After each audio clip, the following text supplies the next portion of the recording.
BEC, Basic Ecclesial Community. Ang BEC manay kasagaran na itong nadungog pero nasa'y kahulugan o katumbas nga pulong.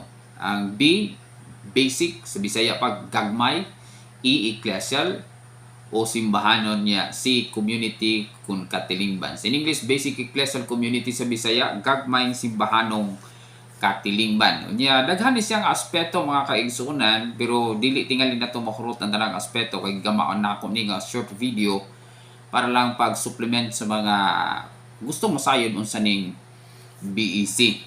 Okay?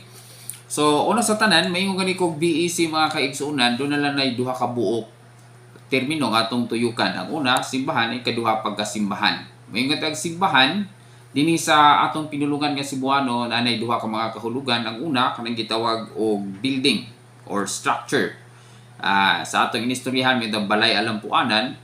Unya sa definition ko niya gingon the consecrated place of public worship. No, ang atong lugar nga gibalaan na lang sa publiko nga pagsimba. So nay atong definition o kahulugan na ng simbahan. Pero ang ikaduha kanang gitawag og the mystical body of Jesus Christ or the people of God. Amot pasabot ang lawas mistiko sa atong Ginoong Hesukristo o ang katawhan sa Dios. So mabasa na nato sa paghulagway ni San Pablo kung ang gitawag Pauline version of a church sa Colosas 1:18 o sa Efeso 5:23. So ang pagkasimbahan, ikaduhang termino ng atong istoryahanan, kaya ang pagkasimbahan, ani musuod manggod ang bayintag people of God, ani din magmusuod ang istoryahanan sa pagkasimbahan. Kaya sa panghuna-huna sa simbahan, ang BEC kuno is the new way of being church. Ang simbahan mao ang bagong paagi sa pagkasimbahan. So, although kanang pong simbahan o pagkasimbahan medyo related na siya, pero naay gamay nga distinction. Lahi ang istoryahanan sa simbahan o lahi po ng pagkasimbahan. For example, press nako kay naam ko asawa, automatic tawgon ko bana. Pero lahi pong istoryahan kung giunsa nako pagpuyo ang akong pagkabana. Mo nang muso diha ang how, no? So, mao ni ang atong istoryahanan, ang pagkasimbahan. Kalimtan sa nato tong simbahan nga building arita sa katawhan sa Dios or the people of God. Now, timani nga kining BEC mao kini ang atong gitawag expression sa church renewal kay ang simbahan magod dunay giawha nga kabag-uhan. Pero sa di pa kumuunhan mingon tong kabag-uhan mga kaigsuonan, simple lang kaya na siya dili kay giusab nato kay bag-o man ay bag-o po nato atong mga pagtulunan. Wala gihapon, mao lang gihapon ang mensahe. Ang paagi lang sa mensahe may atong usab, no? Si Jesus gihapon ang atong Ginoo nga manluluwas o ang atong paagi sa pagsangyaw sa iyang ngalan atong gibag-o. So, mao kanay atong panghuna-huna dihang dapita. Okay. So, anong kinahanglan dunay pamaagi sa simbahan nga usabon or bag-ohon? Una, tungod kay nakita nato karon mga kaigsuonan atong mga kaigsuonan nga mga Katoliko. Ubay-ubay ka nato ang wala na magpuyo sa paghuna-huna o pagtulunan sa simbahan. Pananit sa istoryahanan pa lang sa pagsimba. Basic man na natong gibuhat, di magsimba. Ang simbahan katudlo nga ang pagsimba sa adlong Domingo importante kayo. Gani ang dili makasimba sa adlong Domingo nga way bugat nga rason makasa ni gitawag mortal sin ug kanang mortal sin igon na makapaimpirno sa kalag sa tao. Sa laktod ang pagsimba sa adlong Domingo nga way rason makapaimpirno na. Okay? Ang pagtulunan sa simbahan kanang gitawag og kaminyon o Christian marriage. Ang sakramento sa kaminyon. Ubay-ubay sa atong mga kaigsuonan karon nga wa na magpakasal. Kay ingon ra bang simbahan ang magpuyo sa magminyo wa makasal sa simbahan sa gyapon ang dako o mortal sin igo na makapaimpirno sa tao. And take note kini siya mga basics lang kini, no? Napagyoy sitwasyon sa ato karon mga kaigsuonan nga bisan ang pag-ampo sa atong mga formulary prayers dili na makahibaw ang atong mga kaigsuonan. Pila na diha kada Domingo o kada semana nga natay ka istorya diha kasagaran mga laki ra bagyod mo di na kamao mag-ampo sa mga basic formulary prayers. So kini pa lang dako na kay ni kabutang, no? Bisan gani ang pag-ila sa mga Katoliko. Kinsa ilang mga leaders, kinsa ilang pura paroko, kinsa ilang obispo, ubay-ubay na nato mga kaigsuonan ang wala na makahibaw niya. Bisan gani ikaw tingali nga nagtan-aw sa ako karon ning atong presentation, posible nga appeal po gani ani uba ka kadang imong kauban sa panimalay uba ka katong sa unhan, no? Unya mo sa na ang mga rason baya nga kasagaran sa mga Katolikong namalhin kay wa sila mahibaw, wala sila kasabot unsay kabutang nato sa dinhi pa sila sa Katoliko. So muna siya, basically muna ang why BEC. Ari na ta sa BEC isig mando sa simbahan. Ang tinuod, mag-istorya tag church renewal na church document para sa renewal nga operational hangtod karong panahon na o kana mao ang Vatican II or Second Vatican Council. Istorya tag Second Vatican Council unsa po na siya ang tigom na sa Santo Papa kuyog sa mga obispo niya atong 1962 hangtod sa 1965 ug mao na ang gitawag natong Universal Council hangtod karong panahon gitawag na siya effective, meaning to say operational pa na siya. Ang iyang mga provision, ang iyang gitudlo, kinahanglan pa natong sundon sa kinatibuk-an nga simbahan. Nay dokumento dito ang The Church Article 15. Okay? Nay dokumento ang gitawag The Church Article 15 gayon dito. Therefore, missionaries, our fellow workers of God shall raise up community of faithful so that they might carry out the priestly, prophetic, and royal offices entrusted to them by God. In this way, the community will become sign of God's presence in the world. In English man to, pero ako lang isibuan og gamay, uban ang pagpasabot. Imanduan din niya tanang misyonero ang mga magliliok sa simbahan nga magpatubo o mag-alima o gitawag og katilingban sa mga magtutuo kung community of faithful. Kanang community of faithful diri sa atua mao kana ang BEC. Okay? Pero dili ang kutob diha, ingon diri, so that they might carry out the priestly, prophetic, and royal offices entrusted to them by God. Ang bot pasabot ani dihang gibunyagan ko ta, nakadawat po nato ang misyon. Dili lang pasalig sa kaluwasan mo atong nadawat ang gibunyakan ta. Kundi ang misyon isip Kristiyano. Unsa man ni? Ang pagkaparianon, propetanon ug harianon. May pupuot pasabot na yung priestly, prophetic, and royal offices. May parianon balikan ko lang. Nag-istorya din ni mga kaigsunan nga maampuon og masim, bahon og prophetic gani o propetanon ang buot pasabot niya na nagtudlo ta og sangyaw sa ating isig katawo niya harianon gani mga kaigsunan nagpasabot ka na maalagaron o kini mo'y gustong papuyan nato sa simbahan. Mapuyan ni nato pinaagi sa Christian community on BEC makita ang presensya sa Dios dinhi kanato. Kay gibutan din in this way the community will become sign of God's presence in the world.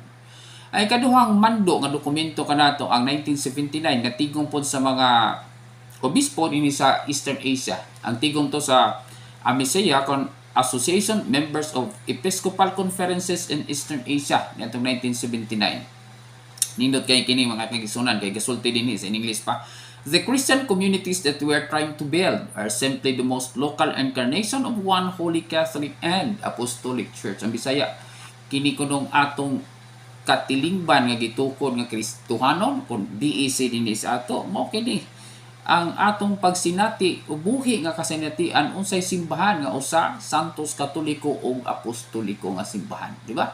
Dihang manimbata kada Domingo, dihang atong ipadayag nga atong pagtuo pinaagi sa paglitok sa Credo Nicenyo, atong gilitok diha nga nagtuo ta sa usa Santos Katoliko ug Apostoliko nga simbahan. Mo ni mga marka sa simbahan or identifying marks of the church.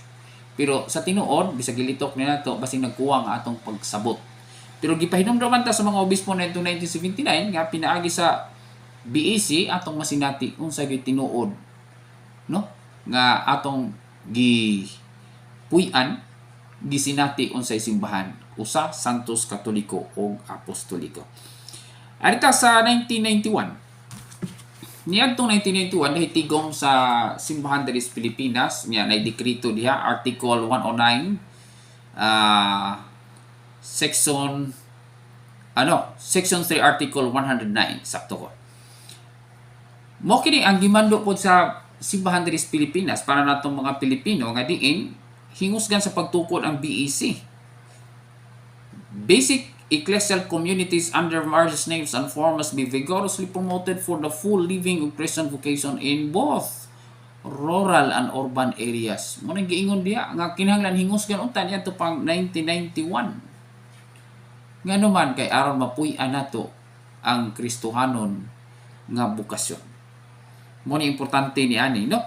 Unya diha niadtong 1996 diha poy tigom diri sa ato sa Palo nya nay ginganlag First Archdiocesan Pastoral Assembly decrees kun FAPA. Nya naay duha ka balaod nga nag-una first two decrees kay decrees man balaod na no. Unya nindot kay na siya mga kaigsunan kay naghatag nagtumong asa ang atong dulngan isip simbahang lokal dinis Palo, no? Ang first law o decree gingon diha, evangelization is the primary work of all in Archdiocese of Palo. Hence, it is to be pursued always as the number one concern of all the clergy, religious, and laity under the leadership of the Archbishop. Ambot pasabot ni ani, ang numero uno kuno natong trabaho dinis Archdiocese sa Palo mao pagsangyaw, mao nga kini may hatagag numero uno nga pagtagad sa tanang mga pari, sa mga reliyoso, sa mas mga madri o sa sama nato mga yanong binunyagan kon laity ubo sa pagpango sa arsobispo. Ang punto lang diha ang pagsangyaw may primero natong trabahong tanan. Pero ang ikaduhang balaod gayon diha, building basic ecclesial communities under various names and forms shall be the goal of all evangelization efforts. Ang pagtukod og BEC sa nagkanilain nga ngan og tawag mao ang goal or abtan resulta ning atong tanang buhat sa pagsangyaw. So ang atong numero ng buhat ang pagsangyaw, pero ang resulta mao ang katukuran sa BEC. Mo ang inyong simbahan diri sa St. Francis Xavier Parish naning kamot in town nga makatuman sa mga mando sa simbahan. So balaod ni siya sa simbahan nga ato lang nga gi sunod mga kaigsuonan. Karon arita sa mga marka o sa may BEC kini istoryahan naman nato why BEC. Una, ang BEC kinahanglan ang iyang mga miyembro mga silingan. Muna unang marka sa BEC, no? Nganong silingan man kay ang gimando sa Dios kanato nga higugmaon ang Dios o higugmaon ang atong isigataw diha sa bag-ong tugon, mao manay duha ka mga commandments nga dagko, great commandments. Way problema ng paghigugma sa Dios, pero ang atong paghigugma sa isigataw niya kinsa man ning atong isigataw? Kato man yung mga tuwas layo, Amerikano, Negro, dili, no? Kaya mga gitudlo sa Dios kanato ato nga mabansay diha sa mga tao nga duol nato. O kini mao ang atong mga silingan.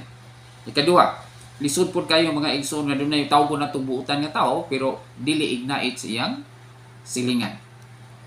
There is no such thing as split level Christian, because at the end of the day that is not a real Christian. Okay?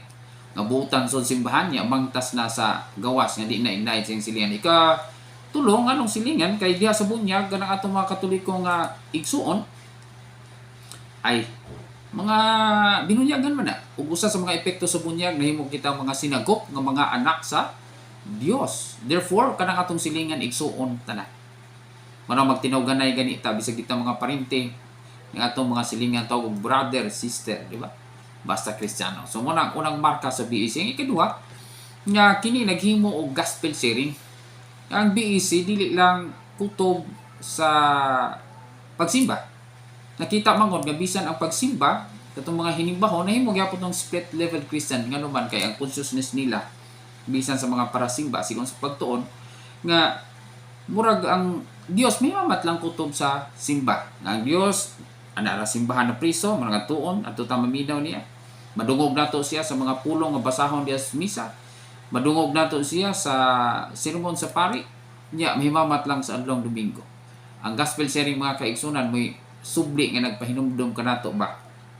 Nya ang Dios wa makoral diha sa simbahan lang. Kundi bisan sa asa siya, bisan kung asa gihimo natong atong prayer meeting tuwasan ang simbahan. Diha tuwasan ang Dios, di ba? Unya kung asa ta unsang adlaw ta naghimo sa prayer meeting or gospel sharing, nasa ang Dios, di ba? Nya mabati nato siya tungod kay magbasa man putag pamalandong diha sa Biblia. Na may gospel sharing gani ang atong gitawag tungod kay atong ipamalandungan ang mga pulong man diha sa Biblia. Di ba? Unya dili lang mabati nato pinaagi sa homilya sa pari, kundi mabati sa nato siya pinaagi sa kasinatian sa atong mga silingan. Muna'y konkreto nga kasinatian, mga kaigsunan. Theology and real life. Nga nahimamat nila nga buhi ang Dios. Muna adiha sa ilang mga sharing. Nya, labaw sa tanan, kini nga pagpamalandong sa pulong sa Dios, pinaagi sa Biblia, mga kaigsunan, aron ang atong mga una-una, pagbati, o mga panglantaw sa kinabuhi, masama sa Dios. Pareha sa mga nagpermitang kaistorya ba, di ba? Kanang mag-asawa, o minyo, magsige na silang istorya. Kunya, pag-abot sa mga katilingbanon nga baruganan, usara na lang na sila. No? Panalitin na mo boto o kandidato. o posisyon nila sa usa ka sitwasyon. Usa na lang ano man kay nag-istorya man sila.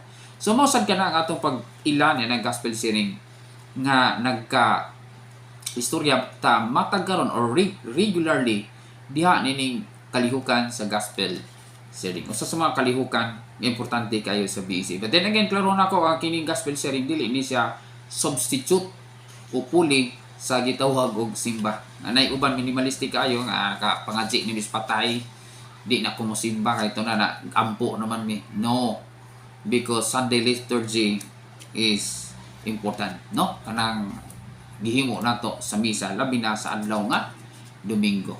Nya dili na siya pwedeng ulipan. Okay?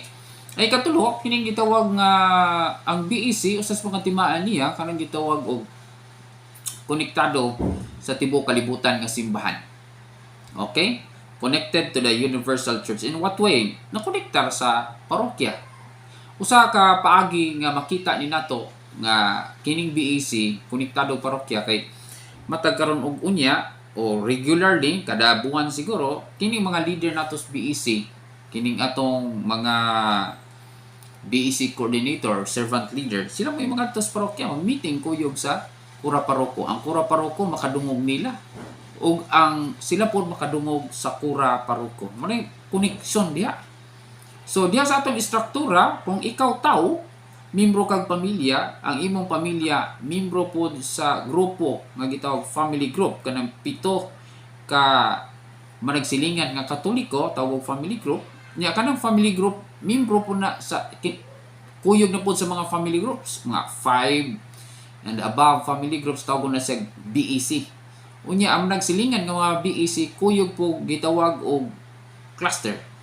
Unya ang atong cluster silingan pod nga mga clusters tawgon og district o ang atong district tawgon og magakuyog na gani membro po na siya og mo na nag-constitute na sa gitawag og parokya. So mo na nga konektado og parokya. Katapusan nga indicator unsa kaning BEC mga kaigsunan, simple lang kayo. Ang BEC gitawag na siya og do things out of faith. Kung naghimo og mga butang gumikan sa pagtuo, dili lang ni puro inampuay, sinimbahay, siniminaray ni BEC mga kaigsunan. Importante makasabuta kining BEC naa ang pagtinabagay unta dani. Nga kanang mga problema dili lang sa spiritual hasad yan sa mga material nga mga butang tinabangay sila. Ug mao kini ang gigikanan nga panghunahuna sa BEC kanang naa sa buhat 2:42 kantos 47 o buhat 4:32 kantos 35. Mao kan ang biblical foundation ining gitawag og BEC, ang way of life sa unang mga Kristiyano nga katilingban sa early Christians. Nga dili lang sila nag-ambitay sa mga butang nga espirituhanon hasasad sa mga matawag nato nga material. Panalit naa dihay mga cooperatives na siguro nagtinabangay og may mga sakit diha, na tingali dihay nagtinabangay og nay mamatyan. So naay naghimo og mga butang diha paglimpyo sa kalikupan. So mo kini ang ato gani diri sa ato sa parokya nakitay pagtinabangay sa din ay mga mortuary programs, na ay kasalan ng bayan para sa mga kasal o kasalan ng simbahan para sa mga kasal. So those are supposedly regular programs, no? Nya na pud tay seminarya na sponsorship nga ginagmay nga mga material, dili lang kini siya matawag nga puro inampuay. So mo na ang Markas BEC, silingan ang membro, naghimo gospel sharing, konektado sa kinatibuk ang simbahan o naghimog mga butang gumikan sa pagtuo. Okay? So simple kayo na siya. Now, ari ko sa basic kayo ng mga kalihukan ining gitawag og BEC. Amo tok sayon bagyog kaani o lisod kay mo man ni ingon nila nga lisod ba BEC, marag imposible kay nga naman wa man ni nato malihok. So ako lang gusto ibalik sa inyo kay akong kinabuhi ang akong role, ang akong nahibaw-an sa pagdisog sa panahon, mo lang ang pagpagawas sa kaayo sa kada tao. So gusto na ko maka-appreciate mo unsa ang naa ninyo o nya unsay kaya ninyo o maka-appreciate pa mo unsa ning mga butanga maayo pa ba ni og dili. Okay? So basically ang balik-balik nga mga paglihok nato sa BEC, number 1 kining gitawag og simba. Kausa kada semana labing menos. Di ba? So dautan man ang simba, di man siguro, di ba? Kadali naman po nang simba, di ba? Ikadua, prayer meeting kausa sa ka semana, di man po na dugay. Kadali ra pud gihapon, di ba? Nindot pa kay magkasuod pa mo og ang imong mga silingan. Di mo mag-abot lang ang imong silingan o maglibak. Ganingingon nila magmarites, pero magkita mo sa imong silingan para magampo pagkanindot kay ni ana, di ba? Ikadua, ikatulo, kanang BEC meeting kausa sa usa ka buwan. Nga kamo diha sa tibok BEC ninyo mag-meeting, dautan mo kunang mag-meeting, di ba? Ang atong Dios mo nang atong amahan. So dili kayo layo po ng atong eksperyensya sa kada tao siguro. Kita nahimot ng mga anak karon siguro dili mo mga anak manginikanan mo, pero bisan sa anak mo giingnan mo sa ginikanan. Kamong mga managsuon ha. Pag hiusam mo, pag sabot-sabot mo, pag tinabangay mo. O kini gihapon siguro mga balaura o mga kulungan atong ibilin ngadto sa atong mga anak, di ba? So ang sugod gyud sa tanan kanang panagiusa, sugod sa gitawag o pagtinabangay kana mo sabot-sabot ay nili sabot-sabot meeting maguna siya. So natay BEC meeting kausa unta sa usa ka buwan. Ay ka upat, recollection. Kini recollection mamalandong ta sa pagtulunan unya naatay kumpisal, naatay misa. Himuuna kada Kwaresma lang o kada matawag nato mga kaigsuonan o patronal pilgrimage. Din sa konteksto sa parokya na to, no? So, kadua sa ka tuig. Dautan maguna, di ba? Nya ikalima seminar. Natay seminar tingali kausa kadua sa ka tuig nga para sa tanan. Dautan maguna yung seminar, di ba? Kay aron maka sabot pa ta, mas ma-appreciate maguna to ang mga butang nga atong naibaw-an. Okay, di ka pwede mahigugma mga igsuon completely kung wa ka mahibaw. Kay di ka mahibaw unsa na paghigugma. Kung sa nang pag-alagad, di ka makaalagad sa katao kung makamasayon unsa o kinsa ng tawhana. Mo sa gihapon kining mga knowledge ba kay bao. So, ang ikaunom, kanang gitawag og fellowship. Diha unta sa ato mga BEC, kada tuig natay Christmas party, BEC anniversary, uba ka magkita para mangaon na program na ay dili lang puro ba inampuay, di ba? Na ay fellowship kay imagine ako no kanus apa mo nagdungag kaon na ng imong pamilya o baka sa imong mga silingan, di ba? So mo na ang unod na ng fellowship niya. Ang ikapito anong gitawag pastoral fund diri sa ato natay pastoral fund. Unsa man na dili na kwarta lang, istoryahan na may tungod sa atong mga pagtulunan. Kanang pastoral fund diha formative na siya, no? Dili na mahitungod og pera-pera, pero sa tinuod mo kini ang pag-inamutay, pagtinabangay diha sa atong mga BEC. Kay sama sa usa ka pamilya o usa ka tawo, di pod makahimo siya sa iyang mga basic kayong mga kalihukan o obligasyon kung wa siya kwarta. So gitawag nag pastoral fund. Okay? So nahinaot ko nga doon na kayo nakatunan sa bubo lang kaayo may tungod na ning gitawag og basic ecclesial community on BEC.